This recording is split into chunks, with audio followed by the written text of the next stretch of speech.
चांदीपुर बहुत ही सुंदर एवं संपन्न राज्य था। वहाँ का राजा मानसिंह काफी दयालु और नेकदिल राजा थे। राजा मानसिंह के दो पुत्रियां थीं। दोनों राजकुमारियां बहुत ही सुंदर थीं, लेकिन जो बड़ी राजकुमारी थी वह सुंदर होने के साथ साथ काफी समझदार भी थी। बड़ी राजकुमारी का नाम तारा था और छोटी राजकुमारी का नाम सितारा था। राजा की पहली पत्नी की मृत्यु हो चुकी थी। माता की मृत्यु के समय दोनों पुत्रियां बहुत छोटी थीं।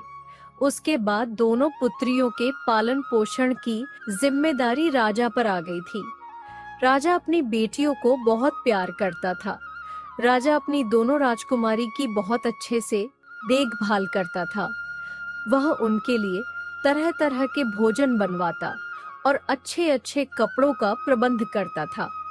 दोनों राजकुमारियां को अपनी माँ की बहुत याद आती थी। उनको जब भी उनकी माँ की याद आती, वो दोनों उनकी माँ की समाधि पर चली जाती थी। दीदी, मुझे माँ की बहुत याद आ रही है। आओ बहन, हम माँ की समाधि पर चलते हैं। इतना कहकर तारा और सितारा उनकी माँ की समाधि पर चली जाती है। उनकी माँ की समाधि जंगल में बनी हुई थी। थोड़ी दूर चलने के बाद वो दोनों उनकी माँ की समाधि पर पहुँच जाती है और वहाँ जाकर अपनी माँ की यादों में खो जाती है। माँ, हमें तुम्हारी बहुत याद आती है। माँ, तुम कहाँ चली गई हमें छोड़कर? माँ, तुम हमें छोड़कर क्यों चली गई? दोनों बहनें अपनी माँ को याद करते हुए रोने लग जाती हैं। दूर खड़े राजा यह सब देख रहे थे और उनको अपनी पहली पत्नी की याद आने लग जाती है और वो पुरानी बातें सोचने लग जाते हैं। वैद्य जी, कुछ समझ आया। रानी को क्या बीमारी है? वैद्य जी, कैसे भी करके रानी के प्राण बचाइए। महाराज, हमें माफ कर दीजिए। हमारी कोई भी दवा रानी पर असर नहीं कर रही है। तो फिर कोई दूसरा उपाय? ना महाराज, आशा बहुत ही कम है। इतना प्रयास तो कर चुके हैं, अब ऊपर वाले का ही भरोसा है। माँ, आंखें खोलो। माँ, उठ जाओ। माँ, तुम जल्दी ठीक हो जाओगी। आंखें खोलो माँ। माँ, आंखें खोलो। महाराज, रानी अब नहीं रही। माँ, आंखें खोलो। माँ, तुमने कहा था कि तुम हमें छोड़कर कहीं नहीं जाओगी। रानी, तुम हम सबको छोड़कर क्यों चली गई? तुमको खोकर हमारी दोनों राजकुमारियां कितनी दुखी हो गई हैं।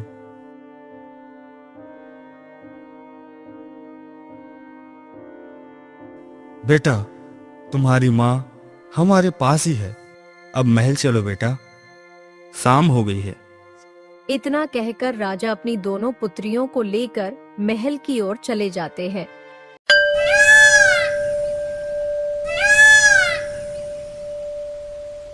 वक्त बीतने के साथ दोनों राजकुमारियां अब बड़ी हो चुकी थीं। वो दोनों राजकुमारियां अपने पिता के लिए स्वयं भोजन बनाया करती थी। जब भी वो दोनों राजकुमारियां अपने पिता के लिए भोजन बनाती, उसी वक्त महल में एक औरत आ जाया करती थी, जो उसी राज्य की रहने वाली थी, जो एक किसान की पत्नी हुआ करती थी, जिसकी अब मृत्यु हो चुकी थी। वह अपने पीछे अपनी पत्नी और अपनी पुत्री को छोड़ गया था। उसकी पुत्री, जो कि सितारा और तारा की उम्र की थी, वह औरत जो अब विधवा हो चुकी थी, वह हर रोज महल आती और तारा और सितारा से हर रोज कुछ लकड़ियां मांगती और लकड़ियां मांगने के बहाने सबसे नजरें बचा के राजा के भोजन में थोड़ी सी राख मिला दिया करती थी, जिससे राजा का भोजन बेस्वाद हो जाए। हर रोज की तरह एक सुबह वह विधवा औरत आती है और तारा से कहती है, सितारा बेटा, लकड़ियाँ लेकर आओ। मुझे अपनी बेटी के लिए भोजन बनाना है। ठीक है माता, अभी लेकर आती हूँ। माता, आप जंगल से लकड़ियाँ क्यों नहीं लेकर आती? तुम हर रोज हमसे लकड़ियाँ मांगने क्यों आ जाती हो? नहीं बेटा, इतनी मेहनत नहीं होती मुझसे। इतना कहकर वह विधवा औरत लकड़ियां लेकर वहां से चली जाती है। तारा उसे बिल्कुल भी पसंद नहीं करती थी, लेकिन उस औरत पर इसका कोई असर नहीं होता था। बहन शांत रहा करो, वह बेचारी विधवा है। यदि हम उसको थोड़ी सी लकड़ियां दे देंगे तो क्या हो जाएगा? वो हमसे थोड़ी सी ही तो लकड़ियां मांगती है और तुम रोज उसे उसी में सुना देती हो। कोई बात नहीं, आज तुम्हें मेरी बात समझ नहीं आएगी, लेकिन तुम देख लेना, एक दिन ये औरत हमारे लिए बहुत बड़ी मुसीबत पैदा कर देगी। यह सिलसिला हर रोज ऐसे ही चलता रहा। वह औरत जो दुष्ट स्वभाव की थी, वह हर रोज लकड़ियां मांगने आती और जैसे तैसे सभी से नजरें बचा के राजा के खाने में राख मिला देती थी। धीरे धीरे राजा को भी अपने खाने में खराबी महसूस होने लगी थी। हर रोज खाने में अजीब स्वाद क्यों आता है? खाना तो मेरी पुत्रियां बनाती है, लेकिन वह मुझसे बहुत प्यार करती है। वह मेरा खाना खराब नहीं कर सकती। मुझे स्वयं जाकर पता करना होगा, आखिर इसके पीछे कौन है।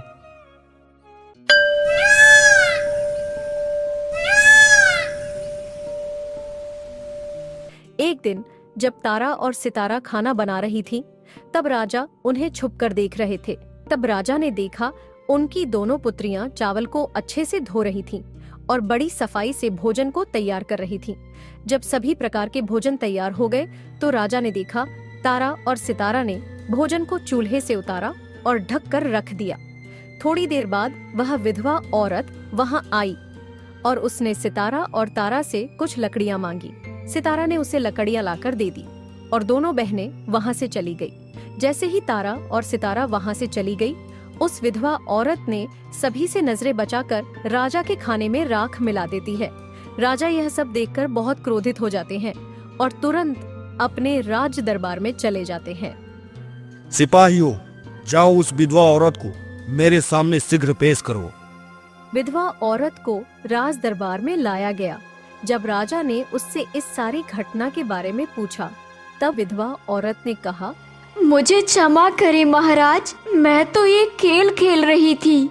मैं तो देखना चाहती थी कि आप कितने चतुर और कितने समझदार राजा हैं और आखिर कैसे इस समस्या का समाधान निकालते हैं। महाराज, आप तो बहुत ही न्यायप्रिय और समझदार राजा हो। इस प्रकार उस औरत ने राजा को अपनी मीठी मीठी बातों में उलझा दिया। उस औरत की ऐसी मीठी मीठी बातें सुनकर राजा भी उसकी समझदारी के कारण उस औरत पर अत्यंत प्रसन्न हो गए और उसकी सुंदरता पर मोहित भी हो गए। राजा ने उस औरत को दंड देने के स्थान पर उसको अपनी रानी बनाने का निर्णय कर लिया और उस औरत से विवाह भी कर लिया। अब वह औरत विधवा से रानी बन गई थी। राजा की दूसरी पत्नी, जो अब तारा और सितारा की सौतेली माँ बन चुकी थी, वह तारा और सितारा को बिल्कुल भी पसंद नहीं करती थी। तारा इस विवाह से बिल्कुल भी खुश नहीं थी। तारा यह बात समझ चुकी थी कि वह विधवा औरत खाने में राख इसलिए मिलाती थी क्योंकि वह उन्हें राजा की नजरों में गिरा सके और वह रानी बनकर इस महल में आ सके, और वह इसमें सफल भी हो गई थी और वह अपनी पुत्री को भी अपने साथ महल ले आई थी। किसी भी तरह ये तारा और सितारा महल से निकल जाएं, उसके बाद सारी धन संपत्ति मेरी पुत्री की हो जाएगी।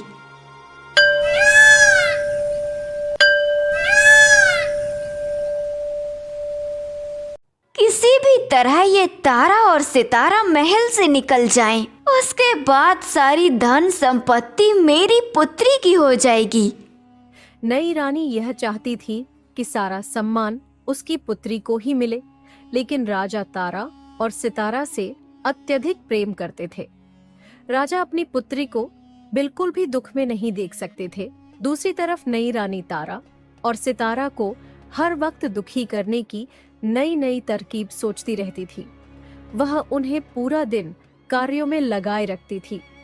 वक्त बीतने के साथ रानी ने तारा और सितारा को भोजन देना भी कम कर दिया था, ताकि वह दोनों बीमार रहने लग जाए और उनकी मृत्यु हो जाए।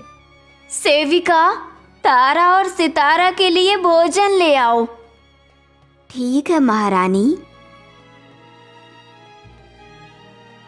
ये तो बहुत ही कम भोजन है और हमने सुबह से कुछ भी नहीं खाया है। ठीक है राजकुमारी, मैं अभी और भोजन लेकर आती हूँ। नहीं सेविका, और भोजन लाने की आवश्यकता नहीं है। इन दोनों के लिए इतना भोजन पर्याप्त है। यह सब सुनकर तारा दुखी हो जाती है और वहाँ से चली जाती है। ऐसे ही रानी तारा और सितारा को हर रोज कुछ न कुछ कहती रहती। तारा, मेरे पैर दर्द कर रहे हैं, थोड़ी देर मेरे पैर दबा दो। ठीक है माँ। रानी अपनी पुत्री के लिए अच्छा भोजन बनवाती और तारा और सितारा को भरपेट भोजन भी नहीं खाने देती थी। समय बीतने के साथ तारा और सितारा दुखी रहने लग गई थी और सितारा को भी एहसास हो गया था कि तारा ने जो भी कहा था वह सत्य था। एक दिन तारा और सितारा बहुत अधिक परेशान हो गई और जंगल में जाकर अपनी माँ की समाधि पर जाकर रोने लग गई। माँ, क्या तुम अपनी बेसहारा, लाचार और बेबस पुत्री को नहीं देख पा रही हो? सौतेली माँ हम पर कितने जुल्म उठा रही है। वो हमें पेट भर भोजन भी नहीं खाने देती। माँ, अब हम क्या करें?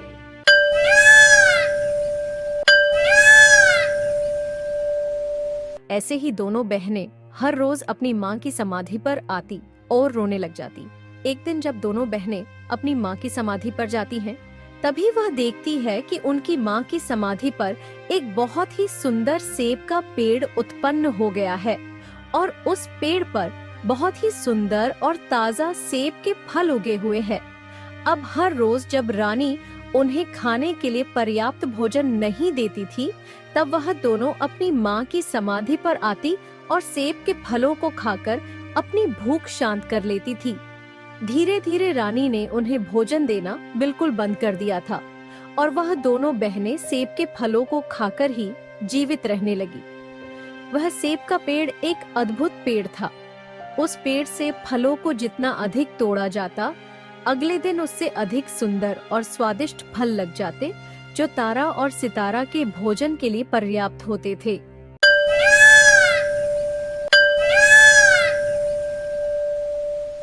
मैं इन दोनों बहनों को खाने के लिए कुछ भी नहीं देती हूँ। मैं इन्हें इतना दुखी करती हूँ, उसके बाद भी ये दोनों इतनी सुंदर और स्वस्थ कैसे दिखाई दे रही हैं? मुझे तो लगा था मेरे ऐसे करने से ये दोनों बीमार रहने लग जाएंगी और इनकी मृत्यु हो जाएगी। मुझे इसका रहस्य जानना ही होगा।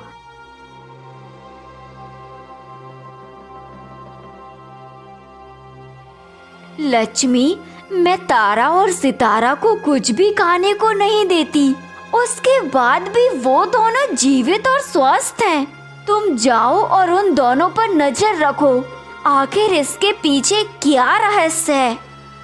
ठीक है माँ, मैं अभी जाती हूँ और उन पर नजर रखती हूँ।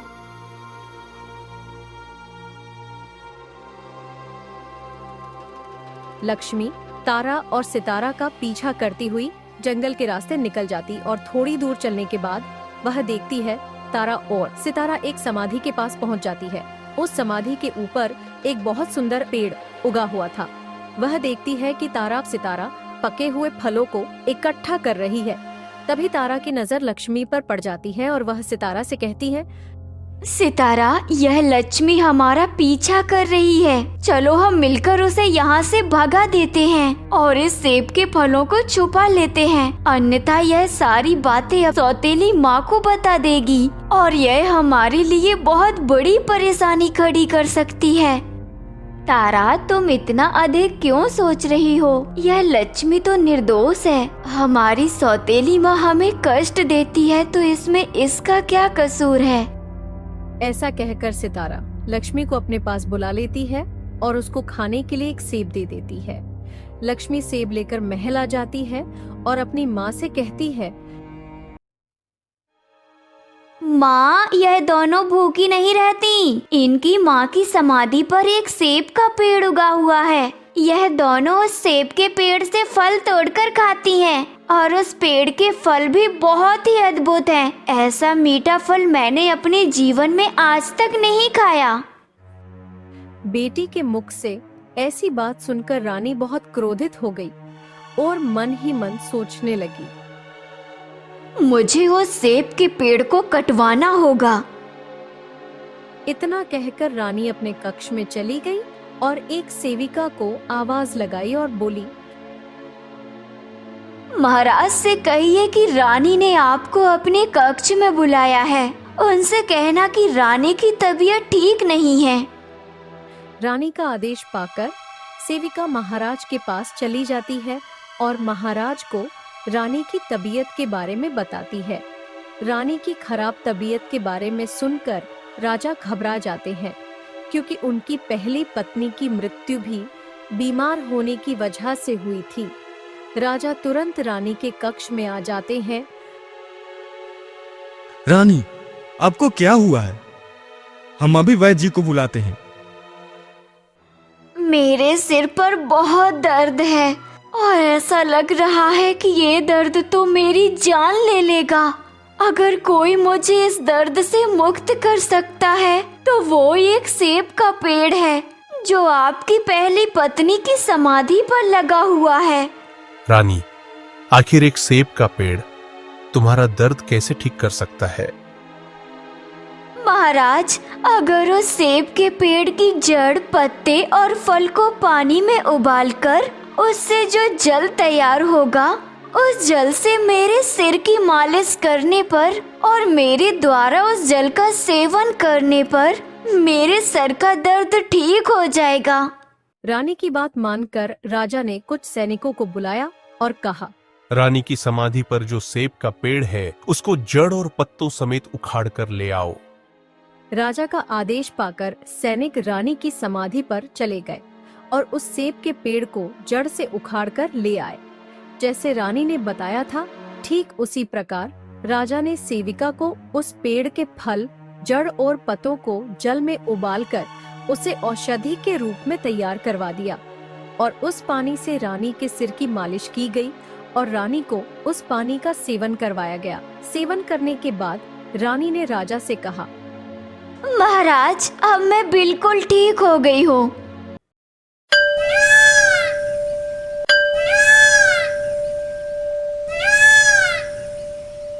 अगली सुबह तारा और सितारा जब उनकी माँ की समाधि पर पहुंची, तब उन्होंने देखा वहां समाधि पर से सेब का वह सुंदर पेड़ गायब हो चुका है। यह सब देखकर तारा और सितारा दुखी हो गई और रोने लग गई। बहन, अब तो ये सेब का पेड़ भी गायब हो गया। अब हम क्या खाएंगे? सेब का पेड़ गायब होने के कारण तारा और सितारा भूखी रहने लग गई थी। रानी ने उनके लिए भोजन बनवाना भी बंद कर दिया था। वह दोनों हर रोज अपनी माँ की समाधि पर जाती और दुखी होकर रोने लग जाती। जब एक सुबह वह दोनों उनकी माँ की समाधि पर पहुंची, तब उन्होंने देखा उनकी माँ की समाधि पर एक छोटी सी कुटिया बनी हुई है और उस कुटिया में एक टोकरी रखी हुई है और उस टोकरी में बेर के फल रखे हुए हैं। यह देखकर तारा और सितारा बहुत खुश हुई और उस टोकरी में से कुछ बेर के फल को उठाकर खाने लगी, जो खाने में बहुत ही स्वादिष्ट थे। अब हर रोज ऐसे ही होने लगा। तारा और सितारा दोनों जंगल में जाती और उनको उनकी माँ की समाधि पर बनी कुटिया में एक बेर के फलों से भरी टोकरी मिलती और वह दोनों बेर के फल खाती। सेब का पेड़ उखाड़ देने पर भी तारा और सितारा की पहले जैसी स्वस्थ हालत देखकर रानी परेशान हो गई। तभी रानी लक्ष्मी के पास गई और बोली, मुझे नहीं पता कि क्या हो रहा है। मैंने तो उस सेब के पेड़ को उखड़वा दिया, फिर भी तारा और सितारा इतनी स्वस्थ कैसे हैं? क्योंकि मैं तो उन्हें बिल्कुल भी भोजन नहीं देती हूँ, फिर भी वो भोजन कहाँ से खाती हैं? लक्ष्मी, तुम फिर से उनका पीछा करो और पता लगाओ कि वो क्या खाती हैं। अगली सुबह तारा और सितारा अपनी माँ की समाधि पर गई। जब सितारा और तारा कुटिया में जा रही थी, तब तारा की नजर लक्ष्मी पर पड़ती है, जो छुपकर उन पर नजर रख रही थी। तारा ने सितारा से कहा, लक्ष्मी दोबारा यहाँ आ गई है और हम पर नजर रख रही है। चलो हम इस कुटिया को ढक देते हैं, जिससे वह इस कुटिया के अंदर क्या है वह ना देख पाए। अगर हमने इस टोकरी से कुछ फल उसको दे दिए तो वो अवश्य हमारी सौतेली माँ को बता देगी और हमारी सौतेली माँ फिर से कोई षड्यंत्र रचेगी। नहीं बहन, तुम लक्ष्मी को गलत समझ रही हो, इसमें उसका कोई कसूर नहीं। लक्ष्मी तुरंत महल आ जाती है और अपनी माँ को कुटिया के बारे में बता देती है। जब रानी को कुटिया वाली बात पता चली, वह बहुत क्रोधित हो गई। उसने तुरंत सैनिकों को बुलाया और कहा, तुम अभी जाओ और रानी की समाधि पर जो कुटिया बनी है उसे जलाकर नष्ट कर दो। सैनिक तुरंत वहां से चले जाते हैं और समाधि पर बनी हुई कुटिया में आग लगा देते हैं, जिससे वह कुटिया जलकर नष्ट हो जाती है। लेकिन रानी इससे भी संतुष्ट नहीं हुई। वह बीमारी का बहाना करके अपने कक्ष में पड़ी रही। महाराज को बुलाया गया। रानी, आखिर आपको क्या हो गया है? आप इतने दिन से बीमार क्यों लग रही हैं? महाराज, हमको बहुत घुटन हो रही है। ऐसा लग रहा है जल्दी हमारे प्राण निकल जाएंगे। चाहे मेरा साम्राज्य बिक जाए, लेकिन मैं तुम्हारी बीमारी को ठीक करने के लिए अच्छे से अच्छे वैद्य को दिखाऊंगा और बहुत जल्द तुम बिल्कुल ठीक हो जाओगी। इतना कुछ करने की जरूरत नहीं है महाराज। मेरे जीवन को तो तुम्हारा एक छोटा सा कार्य ही बचा सकता है। महाराज, आप हमें वचन दीजिए, जो आपसे हम मांगेंगे आप अवश्य पूरा करेंगे। रानी, तुम कहो तो सही, मैं उसे अवश्य पूरा करूंगा। मैं आपसे वादा करता हूँ। मेरे जीवन को बचाने के लिए तारा और सितारा की हत्या करनी होगी। उनकी हत्या करने के बाद उनका खून मेरे सर और हथेलियों पर लगाना होगा। इस तरह उनकी मृत्यु से मेरा जीवन बच जाएगा। इन शब्दों को सुनकर राजा बहुत पीड़ा से भर गए। उनके पैरों के नीचे से जैसे जमीन ही गायब हो चुकी थी। लेकिन राजा मजबूर थे, क्योंकि वो वचन से बंधे हुए थे। लेकिन वह अपने पुत्री से भी बहुत प्यार करते थे और उनकी तलाश में महल से निकल पड़े। राजा ने तारा और सितारा को उनकी पहली पत्नी की समाधि पर बैठे देखा। राजा उनके पास पहुंचे तो उन्होंने देखा कि तारा और सितारा उनकी माँ की समाधि पर बैठकर रो रही थी। अपनी पुत्री की ऐसी हालत देखकर राजा का हृदय कांप उठा। तभी तारा ने राजा को सारी घटना बताई। एक तरफ राजा को रानी को दिया हुआ वचन याद आ रहा था और दूसरी तरफ उनकी बेटियों का जीवन। राजा को समझ नहीं आ रहा था कि आखिर वह क्या करे। तभी राजा बोले, पुत्रियों, तुम दोनों मेरे साथ इस जंगल से बाहर चलो। पिता की बात मानकर तारा और सितारा अपने पिता के साथ चल पड़ी।